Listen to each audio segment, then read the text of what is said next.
Good morning. Good morning. Welcome to another episode of Breakfast and Convos live here on LinkedIn and some other platforms as well, some of the social platforms that you're on out there. I'm Liberty White, video marketing specialist.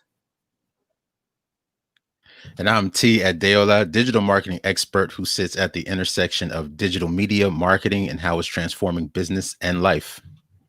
Wonderful. T. So I know earlier this week, the last episode, you were talking about the rain over there. Is it still raining? Because it has been pouring down here, which being inside doesn't make so much of a difference.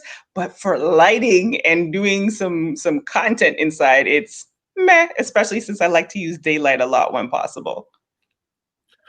Right. It does make it challenging to use daylight. It has lightened up a little bit. Like it's starting to feel like, spring. It's been in the eight. For the most part, it's still deluging. Yeah, it's what it is. All right. Well, for those who might not, this is your first time watching us or tuning in or even catching the rebroadcast, we broadcast every Tuesday and Thursday morning at 7:15 a.m. And as I mentioned before, on LinkedIn Live, but then we also simulcast. I see some folks watching. So we've got our Facebook community. There are folks on Twitter. So thank you so much for supporting us and joining us in this conversation. And you know what, T, I'm thinking that, on morning shows, a lot of times, not only do you get some news and some entertainment, but they're like giveaways and they're like contests and games that you can play in the morning. What do you think about us adding a little bit of that spice to the mix? Let's make it happen. So I mean, Jim, I'm here for that. I'm not sure how it's gonna go, but yeah, let's make it happen. all right. Well, let's get into some of the topics that you were sharing. Because what people don't might not know is that we don't only just like come live on Tuesday and Thursday, but we actually talk during the week. And you shared some of your articles, and I was like, oh, okay, T. Bringing the heavy stuff, especially in the midst of COVID. So let's share with the folks what you've got. Yeah, so COVID has really added an interesting context to just about everything, and social media and business is no exception. So, Facebook CEO Mark Zuckerberg recently this is geared toward helping take the pressure off of small to medium-sized businesses, also known as SMBs. And what Facebook Shops it is basically going to streamline the e-commerce experience on Facebook, because as we've previously talked about on the show, that there's this concept of the marketing funnel where you have awareness, consideration, checkout, blah, blah, blah. And Facebook is really in that awareness / consideration phase, more so consideration. But Facebook is not where people go to shop. By and large, they really go to other places like either Amazon or the retailers or the merchant site on Shopify or BigCommerce or whatever. And so Facebook actually, in conjunction with the World Bank and the OECD, came out with a study that showed, surprise, surprise, that small and medium-sized businesses are really bearing the brunt of COVID-19. So some stats from that study, as of April, 1/3 of small businesses have stopped operating. So like 1/3 of the ecosystem is gone. And of that third, half of them said that they will not be rehiring the people that they previously hired. And Okay. another 8% and another 11% are expected to fail in the next 3 months. And of those failures, about half of them say that they won't reopen because they don't have enough money to pay their bills. And so this is a huge problem for everybody, but this is an issue for Facebook in specific because small and medium-sized businesses make up the bulk of Facebook's 8 million advertisers, and Facebook is an ad-supported business. So if the vast majority of your advertisers go away, so what Facebook Shops is designed to do, it's designed to really bolster small, medium-sized businesses ability to sell on Facebook. So it's going to let them customize their shop and like later along the line, bring in some augmented reality so they can like, virtually try on glasses or virtually see, how a piece of furniture would look in a space or whatever, Right. as well as roll that out across all of Facebook's properties, including Instagram, WeChat, and, everything else, the messaging platforms as well. And so as we were briefly talking about prior to going online, this is not Facebook's first foray into e-commerce. Yeah. And really the other ones haven't really done that much, to be honest. So under normal circumstances, I'd be like, nah, Yeah. Amazon's Yeah. still eating Got your it lunch in right. that department. Right. But again, advertisers are closing their doors left and right, and they really can't be picky. So in terms of the timing of this, how do you feel about it? Well, it's funny for anybody who has watched some of our episodes or you're familiar with TS. He said he's kind of like, stay in your lane. Like what people use your platform for, that's what you should focus on. Focus on designing products and Mm-hmm. features that cater to them. Now, what I like about this whole Facebook aspect and them doing the shopping is if it were any other time, like a lot of the folks that we've spoken about previously on previous episodes, if it were any other time, then their chance of success probably wouldn't be as much. However, COVID-19, we are all online and e-commerce has gone up tremendously. So for them Mm-hmm. to see the opportunity and to go after and take a piece of that pie, I think it's a good move. They've also been doing, like, they announced a fund at the end of March, beginning of April. I don't know if it's gone into place yet, directed to small businesses. So Mm-hmm. they're being very strategic in how they do this. So it's not just like, hey, we're opening the shop, but hey, we're giving you these features. We're going to show you how to use them, and we're going to help you in all these other areas as well. So I think it's a good move, as you said. And those stats, my brain is still back at the third of businesses, the 11% that won't open, that will also close in the next 3 months. And thinking through Mm-hmm. that, as we have the stimulus package here, and definitely for those, and I've been a recipient of that, so grateful for that as well, that it really shows you the significance of that support, the significance of any financing or funding or any of these companies that step in and organizations that step in to help small businesses. So there's there's so many layers to that story. Indeed, indeed, and yeah, I'm with you on it because, like you said before, I'm kind of crotchety when it comes to that. Like, look, don't give people what they didn't ask for. They came there for a reason. Give them what they want.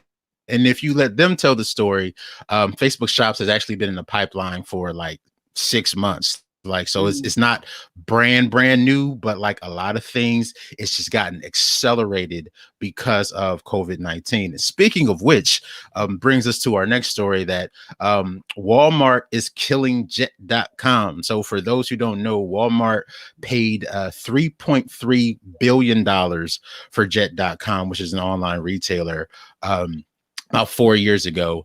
Okay. And Jet.com has really been instrumental in building up Walmart.com's e-commerce capacity, because in terms of retail, there's sort of two main players, right? You have the terrestrial world where we all occupy, 3D space for now anyway. And then that is really owned by Walmart. And then you have e-commerce, which is owned by Amazon.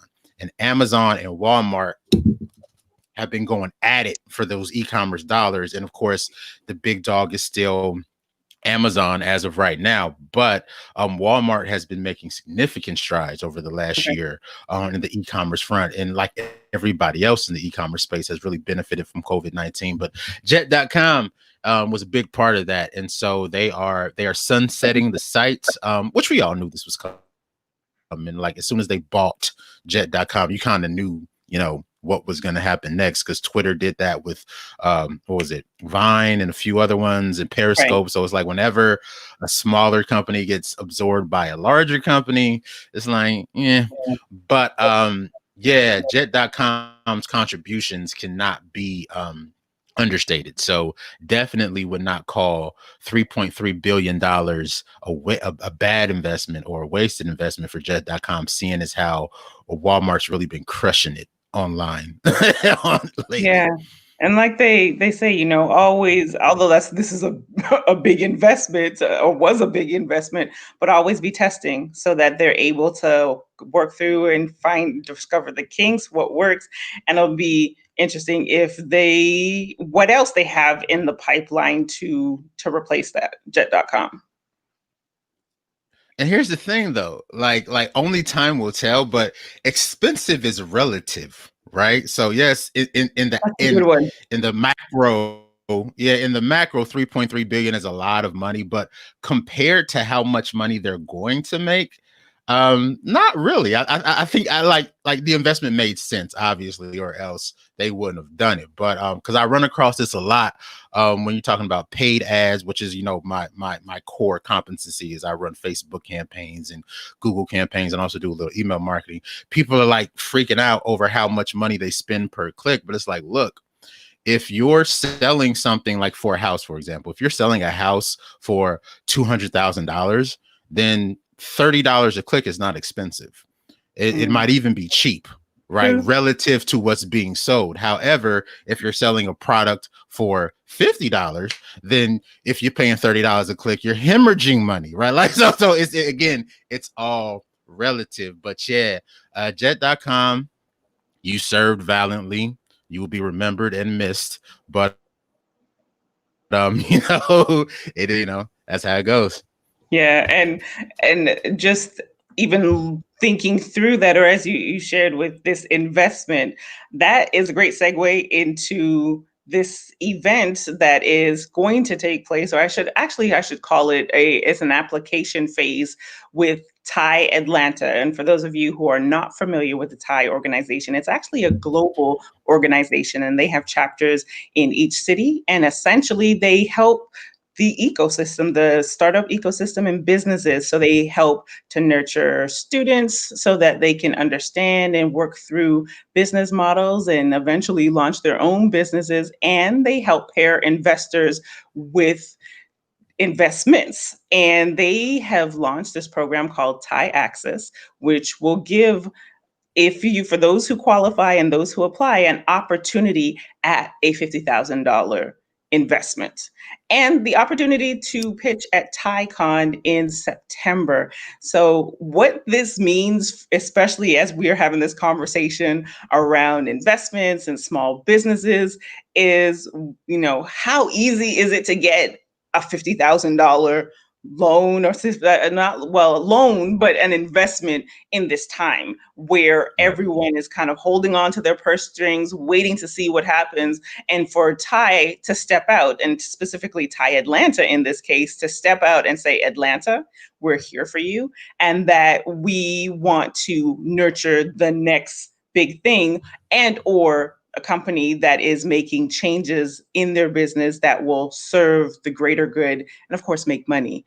So, we share these organizations on our show because for those who are watching, this is something that you can go ahead and share with someone you have a friend or someone who has been building something great, and they just need a little bit more to get them to that next feature, that next phase, possibly even hire some really good talent. That what we'll do is we share after the show in our show notes, all of the articles and the topics we've shared, that will post links. So Ty is doing phenomenal work in the community, and I'm excited about the company that will get, in the first place company that will get that $50,000. You and me both. This is really encouraging because like we were talking about in the first story, smart the really smart people know where their bread gets buttered. And yes, we hear a lot of headlines about the big corporations like Google and Facebooks and the P&Gs of the world, but in terms of the overall economy, SMBs cannot be replaced. And so if SMBs fail, then the economy fails. And it's really good example of how we are all in this together We really are all in this together. No, you might not get the same type of bailout as a bank or whatever, but everybody knows, again, where their bread gets buttered. So it is really good, and it's really encouraging to see, organizations like Ty stepping out, in addition to Facebook and Google and everybody else, making sure that, they see us, they acknowledge us, they know they need us, so and we matter. And so yeah, this is great, because we are about to bring in a quick story before we bring in Jason. Jason doesn't know this, so Jason is finding this out same time everybody else is. So we really need to get sound effects, because there have been a couple moments already where some sound effects were really, and that's like when you said quick story, and I'm looking down at Jason, I was like, oh, quick story. Yes. Jason doesn't know this, but Jason is actually the first keynote speaker I ever saw at my very first marketing conference.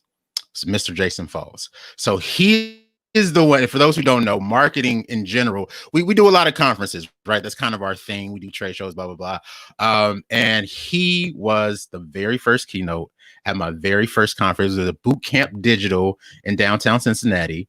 And yeah, he was, I really can't explain how refreshing it was to see someone like me, because like I'm in the process of getting less fat, but I'm still a big dude. And so is he. He's a big guy, and he was funny. He was telling jokes, moving across the stage. And yeah, so Jason was my first time. And for those of you watching, if this is your first exposure to Jason, you will not be disappointed. So without further ado, Mr. Jason Falls. Wow. Welcome to the show, my friend. I was going to say, tee me up for failure, why don't you? My goodness. Got nowhere to go but down from here. Right. How's life been treating you, minus the plague and everything? Yeah, it's actually been pretty good. I'm a social butterfly, so I like getting out and propping up the bar and having a drink with people and stuff like that. But there's a lot of my life that I'm kind of introverted, and I like to kind of just be in my own little cocoon. So this has actually been kind of refreshing to be at home and, hang out and spend more time with my kids and whatnot. So been getting plenty of work done, plenty of busy. I know that a lot of people are out of work, and, as you said, a lot of small businesses are going under because of this. So I'm very grateful to be where I am and doing what I'm doing and have a job still. But it's been an intense couple of months of productivity for me. So I've been staying busy. Nice. I like it. And so really, so let's dive right in. Like I said, you were my first exposure to a speaker and digital marketing in general. And I know just the progression of your career, about how you've been marrying digital creative with strategy and whatnot. Give me your unique, and for those who don't know, like Jason is he's a higher up. He's a humble dude, real down to earth, but don't get it twisted. You're talking to, CMO level caliber person right here. So no slouch by any means. So with regards to, Facebook shops, what's your take on it? Because like I said, this isn't their first foray. They had a buy button and whatnot, and of course the marketplace, which is really like a stripped down Craigslist, which is kind of man. But what's your take on Facebook shops given the context of COVID-19? Well, I definitely think I don't think it's a desperation move. I think it's a very calculated move. And I definitely think that Facebook shops is going to open up opportunities for people who are paying attention. The challenge, though, there's two challenges as I see it. First of all, they really have to make it super easy for small businesses to not only get their products out there on Facebook to be able to sell and make it easy for transactions to happen. But they have to make the logistics of it simple for small businesses, because they're not going to, they don't have time to fool with, they probably don't have e-commerce on their website because they haven't had time to figure it out. So they're not going to want to go over here to Facebook and try to figure something new out. It's going to have to be super simple for them to set up and run. It's going to have to be super simple for, payments to be managed and processed. Facebook's going to have to be careful on what percentage they take of the transaction fees. And then the other thing that's going to be I think really challenging for a lot of small businesses, and that Facebook and its partners in doing this have to figure out is how are they logistically going to help small businesses take care of the back end, the shipping, the distribution, the processing of the orders after the fact. And so I think that's a significant challenge, for Facebook to try to figure out. I don't necessarily think it's a bad thing. I don't think it's a bad idea. I think it opens up great opportunity. But the reality of it is the vast majority of small businesses that could capitalize on it either aren't going to have the time or the knowledge or know how to be able to use it. And that's a really good point, because as I shared before, is the good thing is that they are starting with, they're doing learning around this, that they have their programs. There was even, as I've been cleaning up, that I found like these booklets. Facebook did a series, was it last year? It was the year before, I think it was, where they went around helping small businesses. So that education part is, as you said, is going to be critical, but then it's also, is it enough for these businesses to get the impact that they need in this short period of time? Like once this launches, most businesses are like, I need to hurry up and make whatever their quota is for the month, for the week. So it'll be interesting how that pans out. Yeah, I think that the other challenge here is if you've got a bunch of small businesses desperate to make money in the short term, and you turn on a tool that allows them to sell their wares in a social network, like T was saying earlier, that people aren't there to shop. They're not there to buy things. Marketplace happens, and it's been somewhat successful, but you go to social media to have conversations with friends, to see content that people are sharing, to, not to shop. And so to unleash this, army of desperate people for money on a social network where they're going to run out and say, buy my stuff, buy my stuff, buy my stuff. Now, all of a sudden, Facebook becomes a platform that the rest of us don't want to be on. Yeah, that's a very astute observation. See what I mean, folks? I love it. So taking a step back, no one wakes up one day and is Jason Falls, right? It's a gotta hope progression, not. and it's all right. So tell us that story. Take us on that journey. How did you grow to be the person you are, and what, as you were doing through that, what was your favorite part of your path? Because I know you've done, like, you wrote a book, of course you speak, you dabble a little bit in conversation mining and how, anyway, I won't steal your thunder. Just, talk to us about, the beginning point and the trajectory and along the path. Sure. So I grew up my mom was the editor of the local newspaper. My family's always been involved in the media, marketing, communications, but in small towns. And I grew up in a small town in Eastern Kentucky and just wanted to get out. I wanted to be in a bigger place. I wanted to see the world. And so I started working in radio as a disc jockey when I was 14 years old. And so I've always been in this kind of broadcast communications world, trying to figure out, how does advertising work? How do you communicate messages to audiences? And then at the same time, this is, late 80s, early 90s, computers were starting to become real. You could actually buy them and take them home and put them in your house at that point. And so I started kind of figuring out, okay, here's the computers, and the internet exists, and what does that mean? And, ooh, look, there's websites and things like that. So I was kind of self-taught for a long time. I was in broadcasting. I spent 15 years as a PR guy in college athletics. So I was the guy who ran the press conferences for all the coaches. That was basically what I did. And so I learned how to use the internet over the years to amplify the stories that made my student athletes and my coaches and the athletic departments that I was working for look good and tell broader stories and reach better audiences.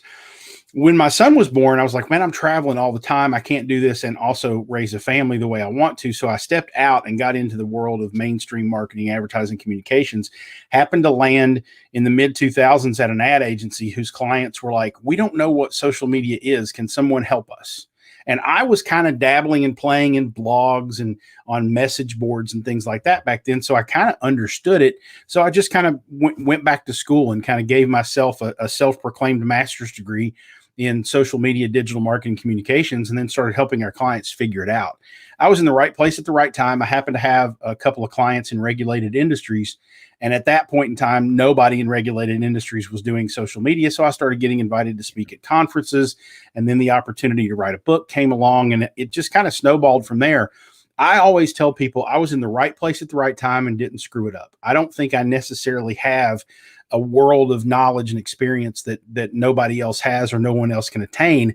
I've just been very focused on understanding this world and trying to figure out how to connect brands with their consumers and their audiences in unique and fulfilling ways. And the kind of bend for it for me that brings it all home is that the ethos of social media marketing is not, as we were talking a minute ago about Facebook, it's not where businesses walk in the door and say, buy my stuff, buy my stuff, buy my stuff. It's a place where if a business wants to be in that conversation, they have to kind of be a part of the conversation. They have to be more human. They have to be more real. And I think the DNA in me that brings that to life and makes it make sense to people is I grew up in a small town. I didn't, put my money in a bank. I put my money with my friend, Dave, who worked at the bank. Right. So that small town community feel is what social media is to me. And I think just because I grew up in a small town, I've got those sort of natural connections and can help people figure them out. I love it. I love it. I absolutely love it. And he was being humble, folks. He's the stuff. Like, period. Like I'll boast for him in his book, No BS Social Media. You need to get it. You like, there we go. Let product placement. Let's see it. Bam. Yeah. That's what you need in your life, folks. Straight to the point, no chaser, and everything you need to get you off on the right stop. Eric Decker's my co-author, and I had 2 or 3 working titles, and I said, I'm not going to be a part of this if they don't call it No Bullshit Social Media, because that's kind of my attitude and the way I think about things. And the editor said, hey, as long as Barnes & Noble doesn't object, we don't care. And Barnes & Noble's like, yeah, we'll put that on the end cap. That's great. I was like, sweet. So I love it. I love it. So go ahead, Libby. Oh no. I have a feeling we might be asking about to say the same thing. But Jason, one of the things that I like about just some of the stories that you shared or the verticals for you is digital conversations, and not just being like a lot of people are reactive when it comes to social media instead of being proactive when it comes to social media. Can you talk about that a little bit and the significance between both, and even examples? Because there are a lot of corporate people now who didn't have to do social because they had their events, they have their newsletters, they have all these other tools that they can use. And now recognizing that, okay, because everybody is online, here's an opportunity for us to connect. And I see a lot of one-way conversations, which isn't a conversation at all if you really want to get down to it. But we'd love to hear your take.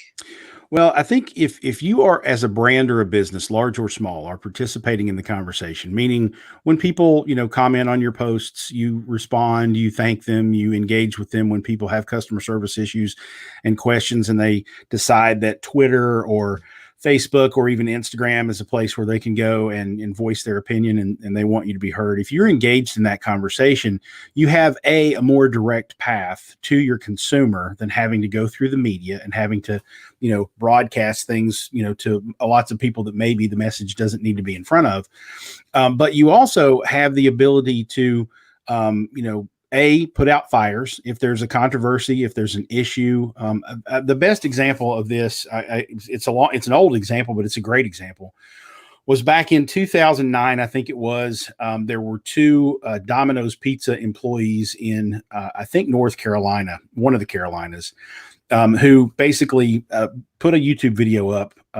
They called it a joke and they said it wasn't real, but it didn't matter. They put a video up of them desecrating a pizza and then allegedly delivering that to a customer. And so within 24 hours, in the comment, of course, and the comments blew up and the video went viral and all these people were outraged that something like this would happen at Domino's. But within 24 hours, and back then, companies didn't really get into the conversation much. But within 24 hours, Patrick Doyle, the CEO of Domino's Pizza, recorded his own video in the comment stream on YouTube, which was unheard of for a CEO. And he didn't do it as gracefully as I'm going to do it, because he was a little corporate and a little controlled, but it was a different environment then. But in essence, what he did is he looked right in the camera and said, I got this. I'm going there. I'm going to clean that store myself. Those 2 people are fired. This doesn't happen on my watch. And within hours, everybody was like, all right, cool. Thanks. Let's order Domino's. And it was over.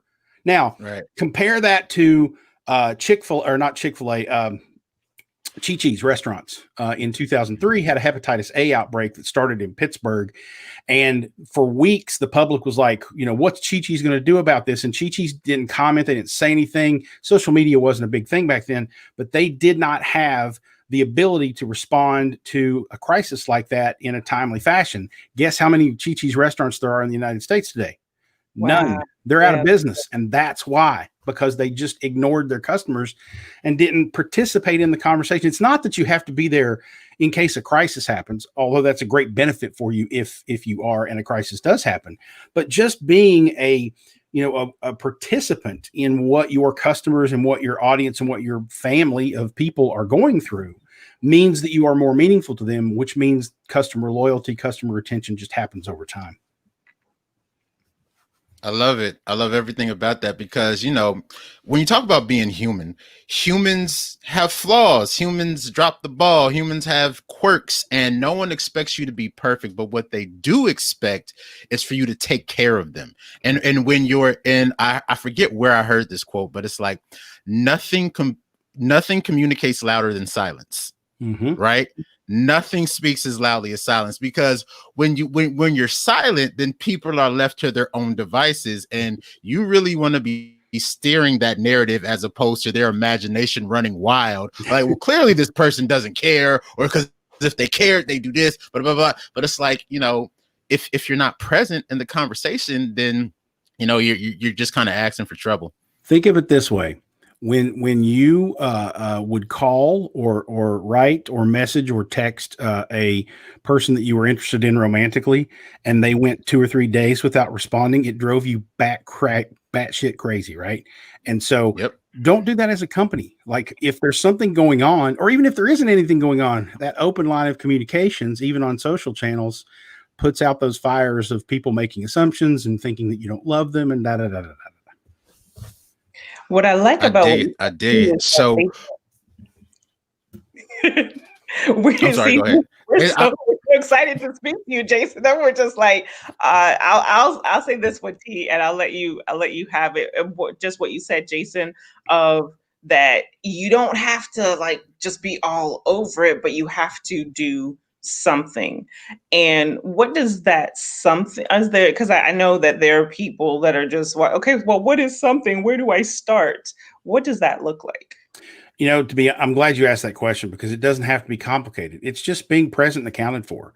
If you own a small business and you're on Twitter and or Facebook, instead of just minding the shop and responding to people who intentionally come to you and ask a question or something like that, participate in the conversation. If there's, a conversation going on about, an event coming up in your community, not as you individually, but you as the business, go in and say, we're really excited for this event. We'll be open if you want to come by and, celebrate with us, or we've got a great spot on the parade route if you want to set up in front of our shop, or, whatever.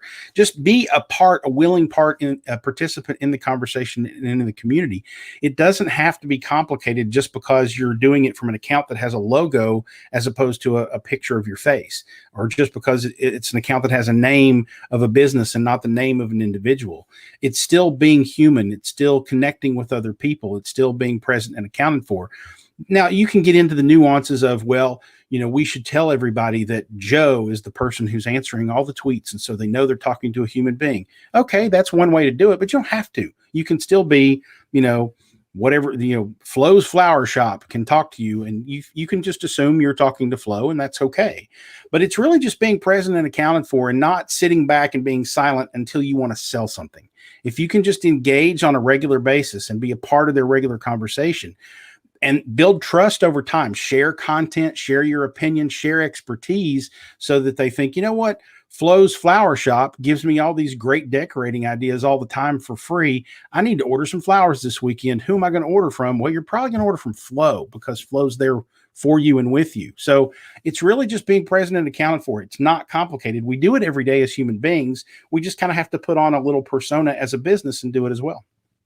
Sage advice. I love it. And apologies to anybody watching this live. There's a little bit of a lag on my end because my Mac Top Pro, which has been a trusty friend since 2012, the motherboard crapped out on me. Oh, no. So I'm on a loaner computer, which isn't quite as robust. So Jason, this has been amazing. So last question.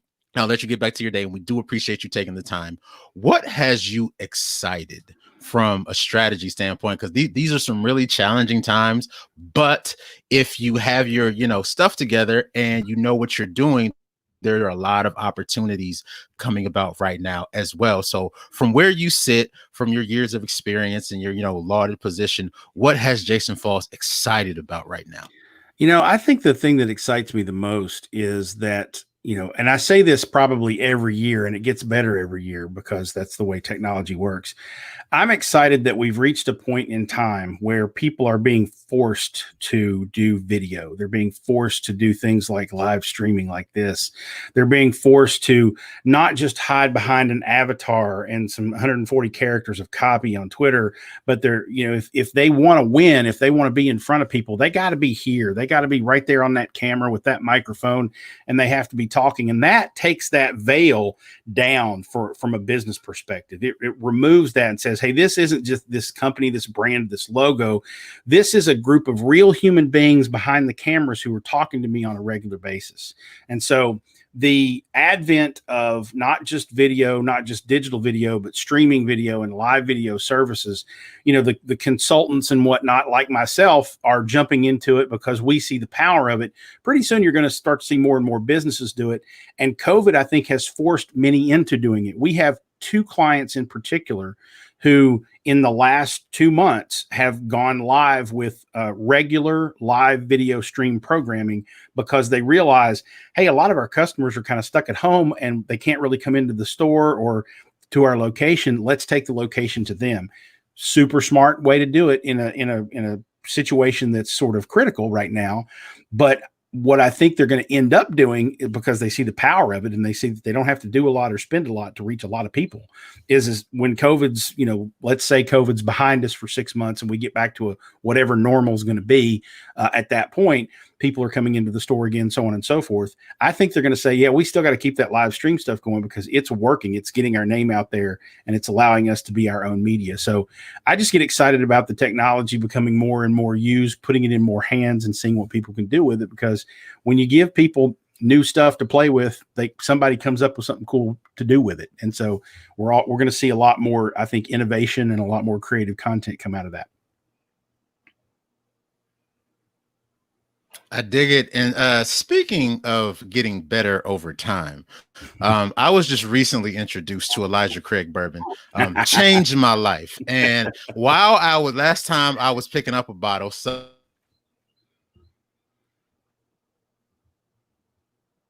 introduced me to Woodland Reserve. What has been your bourbon of choice during quarantine? Now that you roll out the red carpet and give your social handles and all that good stuff. Sure. So, I obviously, one of my clients is the Sazerac Company and its brands of bourbons that are mostly distilled at the Buffalo Trace Distillery in Frankfort, Kentucky.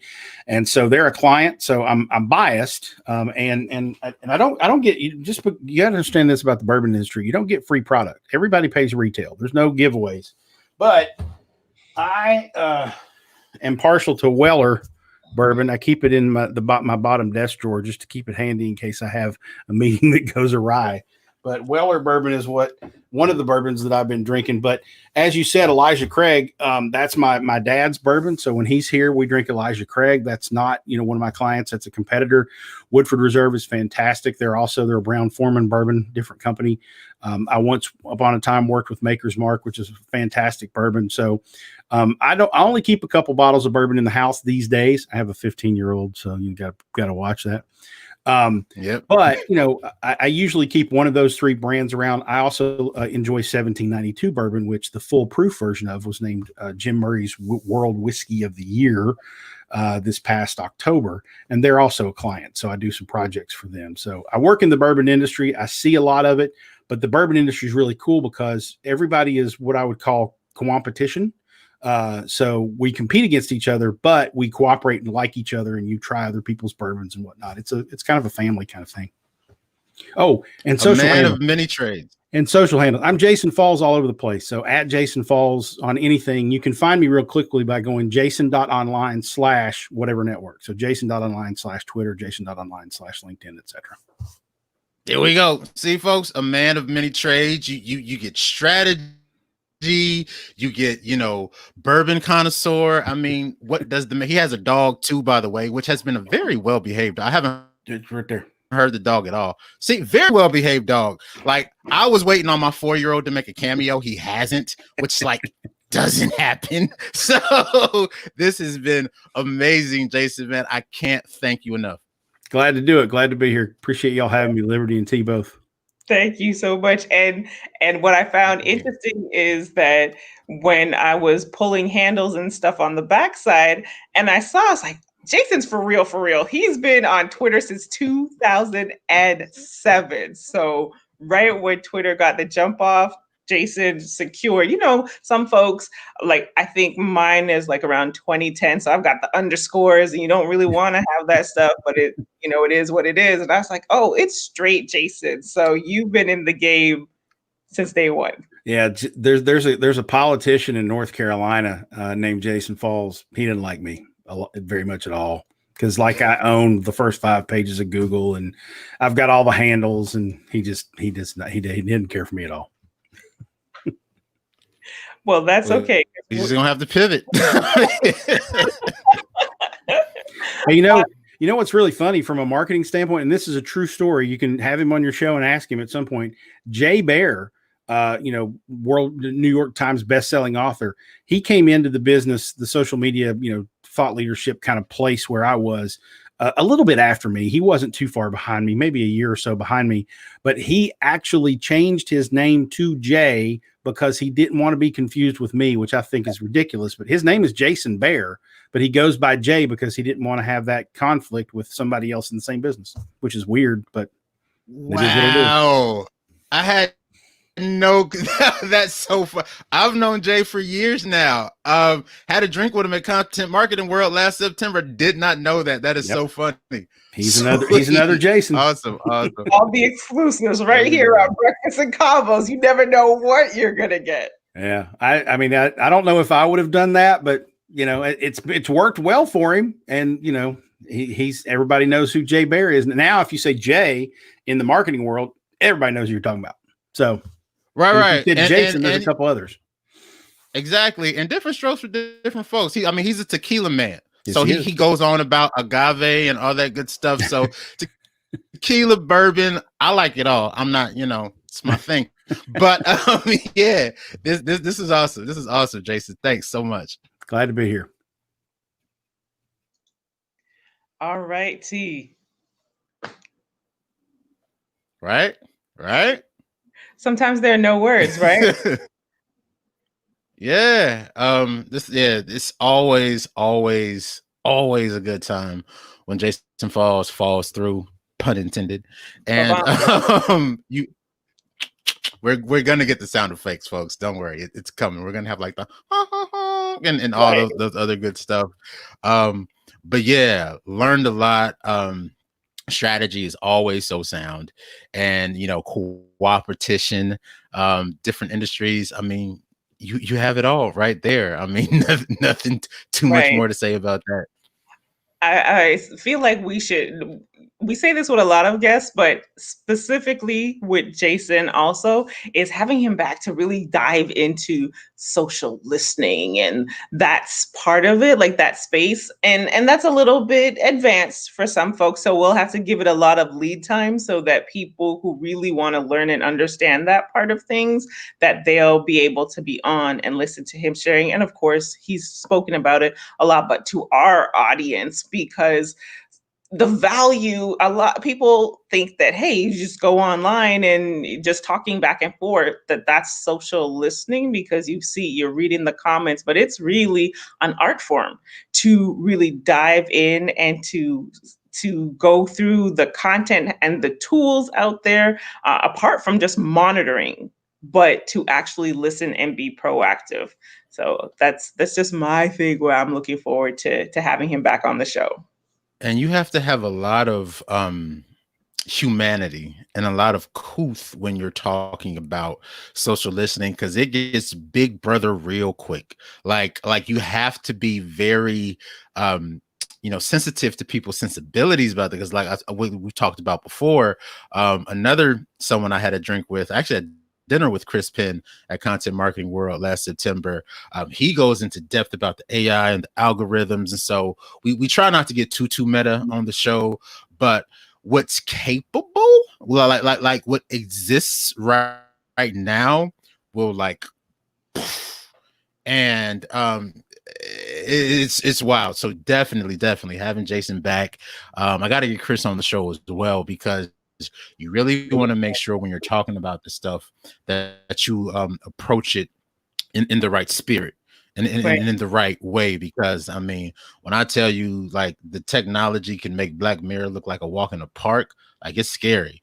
And to be, like I've said before, Christopher Penn regularly scares me out of my locks. I'm like, but it's a really good, he does it well. I won't steal his thunder because we're gonna get him too. But yeah, I definitely want more of that as well. And I'm looking forward to, like, we're at the end of May already, so we're heading into June next week, which is Music Month. Gemini season, baby. Yeah. That too. For those who don't know, T's birthday is in a couple weeks. So, of course, the shout out to the Geminis. But because it is Music Month, we're going to get some guests in that space. Already reached out to some people. So some heavy hitters, as T says. So looking forward to them accepting and bringing them on to just to really dive into the mix of culture and music, because we do see a lot happening social wise in the music realm, and how they are fusing with technology, leveraging tech, and really getting their businesses together as well, because their world is touring or concerts, and then for them to make these pivots and what they have to do now in this space, there's some people that are doing that really, really well. So looking forward to good stuff the next few weeks. You and me both. I love it. Alrighty, folks, we are at that time. So that's it for this episode of Breakfast and Convos. If you are watching the replay, thank you. For those of you who have been watching us, James, see you, and Charlene, thank you so much. And we will catch you next week at 7:15 a.m. Tuesday. Bye, all.